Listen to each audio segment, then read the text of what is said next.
வணக்கம். Welcome to Tirumala temple news channel. இன்றைக்கான பதிவு எதை பற்றி பார்க்க போகிறோன்னா பிரம்மோற்சவம். பிரம்மோற்சவம் அப்படின்னா திருமலை தான் நம்மளுக்கு ஞாபகம் வரும். ஏன்னா பிரம்மோற்சவம்ன்றது திருமலையில் சாதாரண நிகழ்வு இல்லை, அது மிகப்பெரிய திருவிழா. 9 நாள் நடக்கக்கூடிய திருவிழா அது. இந்த பிரம்மோற்சவம்ன்றது ஒரு பிரம்மாண்டம். திருமலையே பார்த்திங்கன்னா வண்ண விளக்கு, மலர்கள், அப்படி பல அலங்கார பொருட்களோடு அலங்கரித்து அப்படி ஜொலிக்கக்கூடிய ஒரு நாட்கள். பார்க்குறதுக்கே அவ்வளோ அழகாக இருக்கும். இந்த பிரம்மோற்சவம் அப்படின்னு சொல்கிறது பிரம்ம உற்சவம், பிரம்மரால் நிகழ்த்தப்படும் உற்சவம். அதுக்கு ஒரு கதை ஒன்று சொல்கிறாங்க. லக்ஷ்மி தாயார் அவர்கள் பெருமாள் கிட்ட கோச்சிக்கிட்டு பூவுலகம் வந்துடுறாங்க.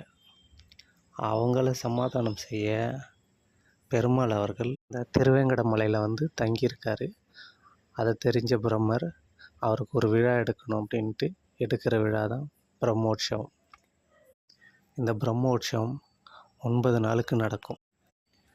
முதல் நாள் கொடியேற்றி ஆரம்பித்து வைப்பாங்க. அந்த கொடியில் பார்த்திங்கன்னா கருடரோட படம் இருக்கும்.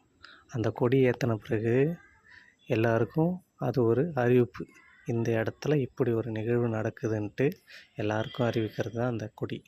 அந்த கொடியை பார்த்துட்டு எல்லோரும் மக்கள் மட்டும் இல்லாமல் எல்லா தேவர்களும் பகவானை தரிசிச்சுட்டு போவாங்கன்றது ஒரு நம்பிக்கை. பிரம்மோற்சவத்தில் 9 நாளும் மலையப்ப சாமி 9 வாகனத்தில் காலையிலையும் மாலையிலையும் பக்தர்களுக்கு காட்சி அளிச்சுட்டு போவார்.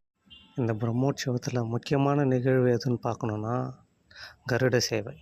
இந்த கருட சேவை அன்றைக்கி மட்டும் பார்த்திங்கன்னா 2-3 லட்சம் இல்லை அதை விட அதிகமான ஜனங்க கருட சேவையை பார்க்க வருவாங்க.